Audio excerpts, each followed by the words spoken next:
अस्सलाम वालेकुम foodies and welcome back to our channel Chop Chop. तो फूडीज़, आज हम सीखेंगे कि घर पर हम मक्खन और देसी घी कैसे बना सकते हैं। और इसको बनाने के लिए हमें चाहिए होगी मिलाई, जो कि आप जमा कर सकते हैं दूध को बॉयल कर लेने के बाद। So without further ado let's get started.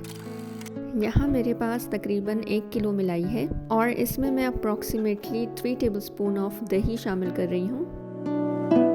Mix it well and set it aside overnight.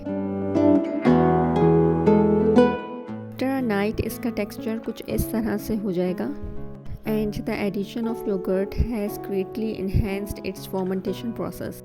So now pour 1 cup of water into the blender and then add cultured milai into it.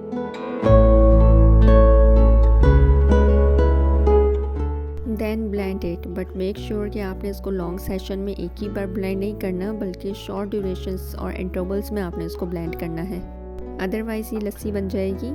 ये देखिए, small breaks में blend कर लेने के बाद आपको इस तरह का टेक्सचर अचीव होगा। इसी तरह हम बाकी की सारी कल्टीवेटेड मिलाई को ब्लेंड करेंगे। थोड़ा सा पानी डालेंगे, मिलाई डालेंगे और शॉर्ट ड्यूरेशंस और ब्रेक्स में इसको ब्लेंड करेंगे। ये देखिए, ब्लेंड कर लेने के बाद मैं इसको एक पॉट में गैदर करती जा रही थी। अब इसकी सरफेस पे जो आपको नज़र आ रहा है वो मक्खन है। इसको आप हाथ की मदद से निकाल लें। आपने इसको अच्छे से स्क्वीज़ करके निकालना है ताकि इसका जो पानी है वो साथ में ना आए। इन केस अगर आ जाता है तो आप एक बोल में इसको सेपरेट करके निकालते जाएँ। 5 मिनट्स का रेस्ट दें और पानी जो बनेगा उसको आप ड्रेन कर दें। अब मक्खन निकाल लेने के बाद जो ये बचा है, उसको आप पानी कह लें या लस्सी कह लें, तो ये आप कड़ी बनाने के लिए यूज़ कर सकते हैं। अच्छा, हमारा मक्खन तैयार हो चुका था। अब इस मक्खन से हमने देसी घी बनाना है, तो आपने बिल्कुल स्लो आंच पे अपना बनाया हुआ मक्खन जो है पॉट में डाल देना है और इसको पकते रहने के लिए छोड़ देना है। जब तक ये क्रिस्टल क्लियर ना हो जाए आपने इसको पकाते रहना है और बाकी जो रेसिडुअल्स रह जाएंगे आपने उसको छान लेना है।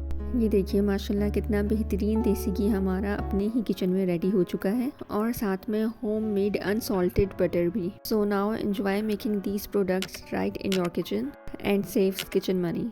Until next time, happy cooking.